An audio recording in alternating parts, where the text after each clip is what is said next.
Nako, heto na po mga kaubayan, paktay, si Rapi Tulfo ngayon, heto na. Grabe, gumanti na. Breaking news, Marcoleta may malawakang pasabog.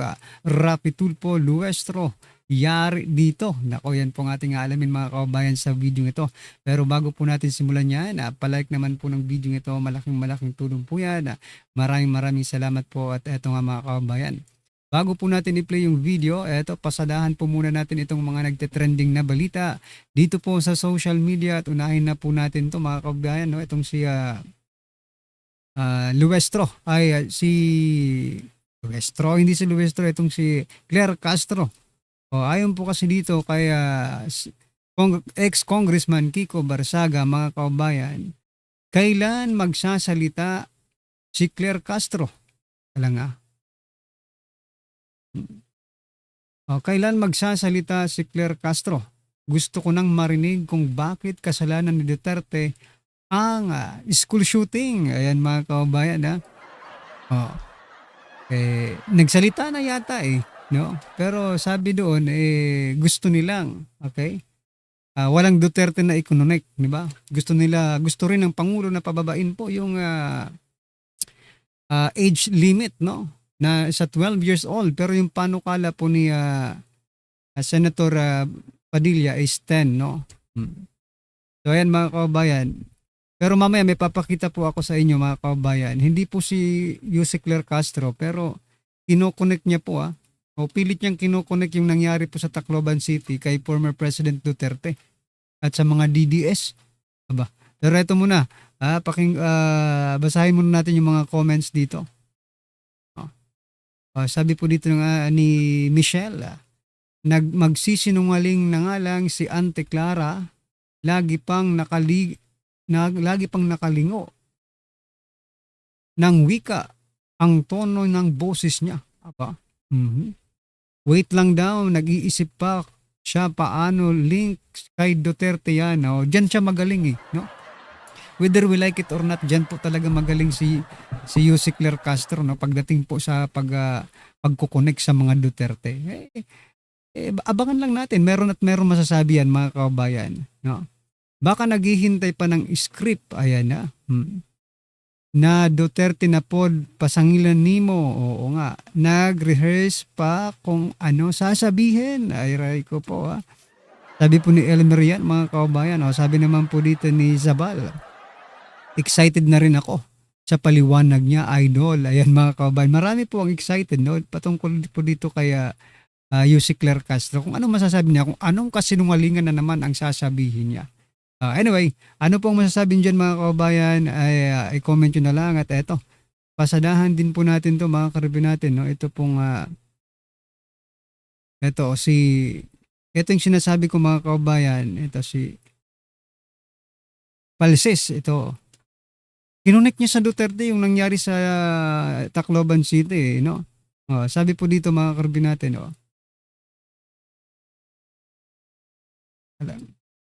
Ayan. Sabi po dito, we've identified the threat. Ikaw at ang utak mo at Duterterismo. Yung pulis na tita nung bata na source ng baril DDS. Ayan na, nakonek na mga kababayan, di ba? Kasi daw yung ginamit na baril ng bata doon mga kababayan ay galing sa tita na pulis na Duterte na DDS daw mga kababayan. Biruin mo yan. Ano naman ang kinalaman ni former President Duterte? Ano naman kinalaman ng mga DDS sa ginawa nila? Diba? At saka kasalanan ba ng tita yon? Hindi naman kasalanan ng tita mga kababayan. Although kasalanan niya dahil hindi niya tinago ng maigi yung baril niya mga kababayan. Pero at the end of the day, kung alam mo lang Jesus Palis, di ba meron nga pong may group chat sila. Nabasa niyo na po ba? Yung mga messaging nila doon, mga grabe, no? Parang hindi mga bata yung ko doon Hindi napo-portrait ko doon sa mga palitan nila ng message, di ba? Pero balik tayo dito kay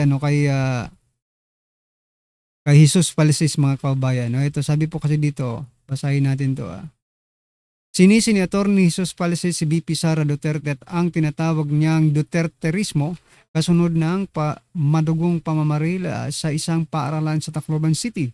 Ito ay matapos giniit ni VP Sara na ipinakita ng insidente ang kahalagahan ng intelligence gathering at maagang pagtukoy ng mga banta upang maiwasan ang mga kahalintulad na trahedya. Bilang tugon, sabi ni Falces, "We've identified the threat. Ikaw at Duterterismo." Grabe itong siya, no? Grabe talaga ang galit ng taong ito, mga kababayan, na ito, no? Suspended ito. Suspended attorney na po ito ngayon kasi, di ba? Alam niyo na yung nangyari sa kay Chris, di ba? Yung kaso nila. Alright? So sabi pa po niya dito, iginiit din niya na umano'y koneksyon sa mga taga-suporta ng mga Duterte ang isa sa mga personalidad. Are, no? Sa insidente kasabay ng pahayag, yung pulis na tita nung bata, DDS, aray ko, talagang lulusot at lulusot talaga kayo, no? Parehas lang kayo ng utak ni Auntie Claire, no? Sa totoo lang, parehas kayo ng utak ni Auntie Claire. Hanggat kaya nyo pa talagang sisi sa Duterte, gagawa at gagawa kayo ng paraan. Pero eto, naniniwala ba ang taong bayan sa kanya? Eto po, tingnan po natin yung reaction, ha? Yan po yung nag-react. 11,000 po ang nag-react, 9,000 po ang tinawanan lang si Palses. 1.1K ang galit, ayan, no? Angry. 969 po ang nag-like, 29 ang nag-wow. Ayan, mga kabayan, napakalaki po. Halos 90%, no? Ang or 85%, mga kabayan, yung na tumatawa lang sa sinasabi ni Palses. Sabi naman po dito sa comments, ayan, basa po tayo ng ilan. Sabi po dito ni Ray, constantly blaming a single person is not a stand-alone physical disorder, but rather a behavioral pattern. It typically stems from psychological defense mechanisms, like projection, attributing one's own flaws to someone else, and the deflection. This often indicates deeper issues such as high conflict personality, narcissistic traits, or a victim mentality. Basahin niyo yung text messaging nila, no? Yung group chat yata yun, eh. No? Masasabi mo talagang tama ito. May mga may parang mayroon talaga plano kasi yun, eh. No? Nakaplano pala yun, mga kababayan. Hindi it's not about bullying, no? Nakita naman natin, eh. Sabi sa una, bullying kasi yung gupit daw, tinutokso dahil sa gupit, but it's not. Lumalabas sa investigasyon doon po, mga kababayan, sa group chat nila. It is being planned ahead, mga kababayan. Sabi pa po dito, being obsessed means being unable to stop thinking about a specific person. Yun, maybe, no, obsessed talaga itong si Claire Castro, itong si Jesus Palacios kay former President Duterte at sa mga Duterte, mga kababayan. Anyway, ito, pasadahan din po natin to, mga kababayan, no? Ito pong si ito si Matibag, try nga natin to. Kasi si Matibag tingnan niyo si Matibag, mga kababayan. Sabi niya po dito, ayan, sabi po ni Matibag, isang maleta boy uminom ng bleach dahil ayaw sa Mindanao. What is it? Ito, from the very moment na sinabi ko, binasa ko yung mga pahayag ni Matibag, ano agad naisip nyo? Diba? Kabila ko kasing naisip, mga kababayan, ano ang koneksyon ng bleach sa pagdi-deliver nila, mga kababayan? No? Kahit pa kumain yan ng tae, for example na lang, pasintabi sa mga kumakain, Diyos ko po.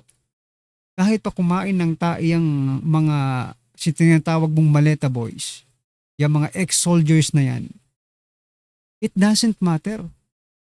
Kasi yung pinag-uusapan naman dito, yung present na trabaho nila, no? Kay Saldico, yung ginawa nilang trabaho kay Saldico na pagdi-deliver po ng mali-malitang pera. It doesn't connect. Walang connection yung sinasabi mo, Matibag. You know what? isa lang ang naano ko dito, isa lang ang analysis ko dito sa sinasabi mo. Sinisiraan mo lang, dinidiscredit mo lang yung mga credibility, no? O sinisira mo yung credibility ng mga ex-soldiers na ito, mga kabayan. Diba? Yun ang point dito ni Matibag eh. Hindi niya gusto na marinig, hindi niya gusto na pag-usapan yung mali-malitang deliveries, but ang gusto niyang pag-usapan ay kung paano masisira itong mga sundalong ito, former soldiers, no? Sabi po dito sa comments, mga kabayan,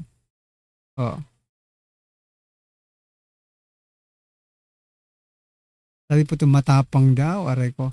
Ba't ka pa papadala sa Mindanao kung pwede naman mag-deliver ka na lang ng pera? Galing sa Nakaw, di ba paldo ka na? Tatawagin ka pa ang bayani. Ayan na. Talaga, Matibag. Sabi po ni Ligaya. Si Ligaya. Sabi po ni Ligaya, talaga Matibag. Ayaw mo lang malaman. Oo nga. Sabi po dito, bading siguro, amoy Clorox ang bunganga. Iba rin Iba rin mag-analyze to, no? Sabi po ni Anton, ano connection naman doon? Yun ang gusto kong marinig, no, na comments. Ano nga ang connection? Sabi po ni Fernando, wala na bang thread sa Senate? Meron pa daw nakita ko sa post, sabi ni meron pa daw thread sa Senate, mga kababayan. Dapat ipadalan dyan si Matibag para wala nang thread sa Senado, mga kababayan. Ano pong masasabi niyo dyan kay Matibag, mga karabin natin? Just comment down below. At eto, mga kababayan, no? Pasadahan din natin to kasi i-play na po natin yung video nga pala, mga kababayan. Medyo mahaba na tayo pero gusto ko sanang anyway. Ito, pakinggan na po natin yung video at bigyan po natin ng reaction to, mga kababayan. Ito si Luestro, sumasayaw-sayaw pa, mga kababayan. Rapitul po, yari ka dito. Ito, pakinggan po natin. Hawak mo ang beat. Sumasayaw pa eh. Tingnan niyo si Luestro. Ala kaya. Ala. Ala.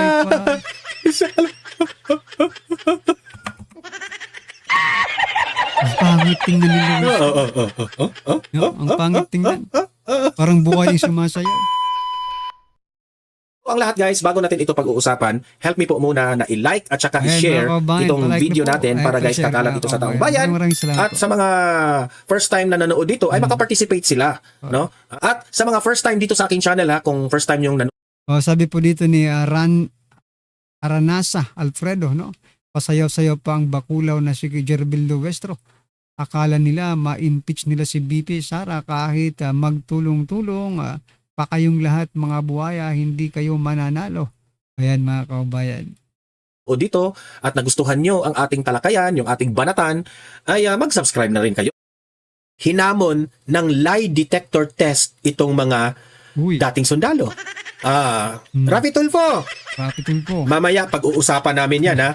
Pangalawa nating pag-uusapan ay nagsalita na nga itong si Senator Marcoleta patungkol po sa ginawa ni Senator Joel Villanueva na nag-over the bakod at itong si Cheese Escudero na nag-over the bakod. Nagsalita na po ito. Sabi po dito ni Maricris, sige Tulfo, hamunin mo ng palay detector kayo. Yan ang utos ng ex-Marines. Magpalay detector kayo, mga kababayan. Sabi po to, hala, yari ka ngayon, Rafi Tulfo. Oo nga. Sabay-sabay na kayong magpalay detector test. Ayan, mga kababayan, no? Itong si Senator Marcoleta. Isa na dito ang pag-uusapan natin itong si Senator Rafi Tulfo. Diba? Tulfo.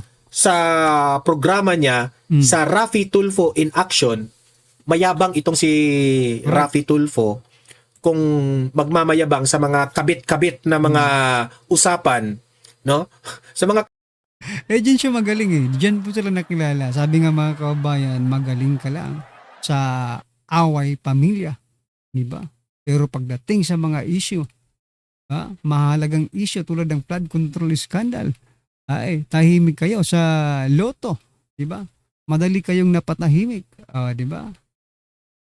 Yan po yun si Rafi Tulfo, mga kababayan. Sabi po dito ni Mary Ann, mga kababayan, lahat magpalay detector para malaman natin kung sino nagsisinungaling. Ayan, mga kababayan. Kabit na mga issue, magaling ito. naghahamon ka agad ng mga lie detector test. Pero nung sinabi niya, itong mga 18 ex-Marines na Nako, sabi po dito ni Andlong, no? Nakaka-stress ang mga issue kasi mga kawatan pa ang nanalo sa mga kaso. Correct. Pero wag kang ma-stress, sir, no? Hayaan nyo lang yan kasi may panahon din yan.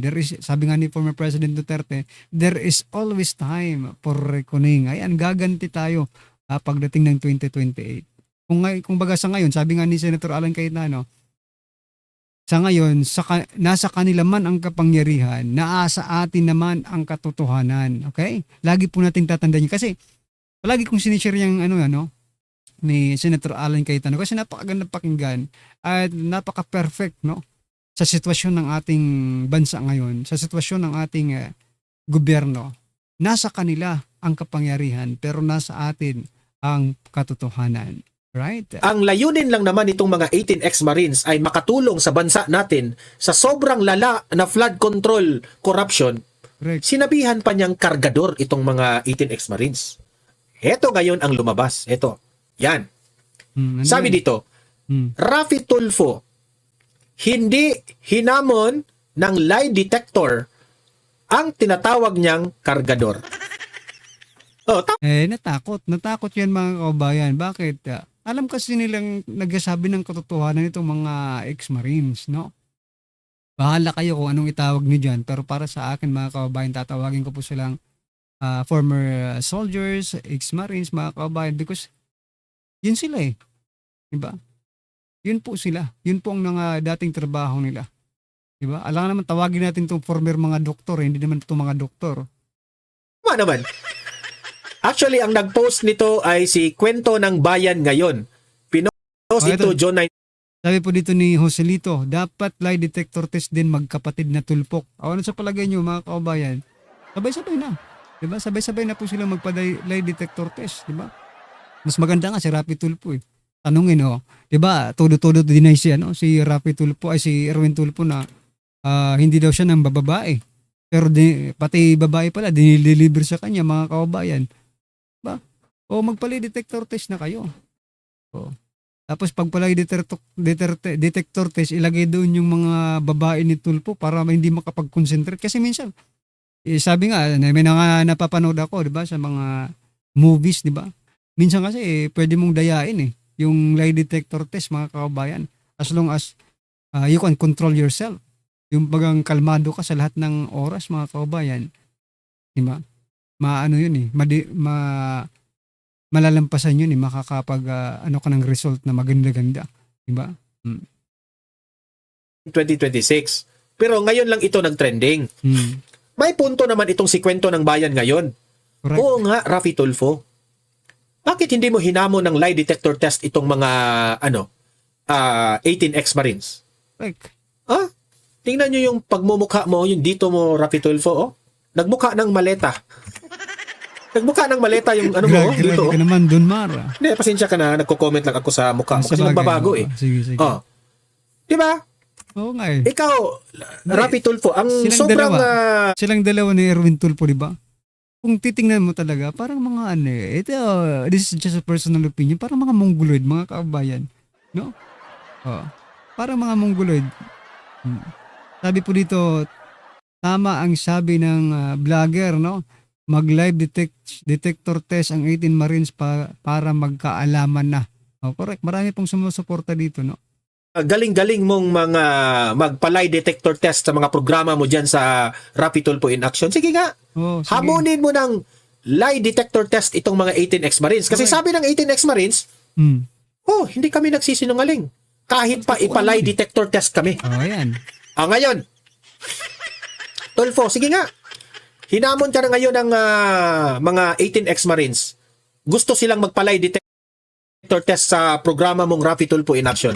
Sige na. Sige na. Kasahan mo na yan, Raffy Tulfo. That is your chance to shine, di ba? Diyan kayo magaling. Ipakita nyo. No? Na talagang ipamukha nyo sa taong bayan na mga sinungaling talaga itong mga dating empleyado ni Saldico, di ba? Baka ayaw nyo kasi baka kayong mapahiya. Yeah? Anyway, Ano po ang inyong opinion, reaction dyan mga kababayan? Just comment down below at syempre huwag pong kalimutang i-like ang video ito. Malaking tulong po yan. Maraming salamat po.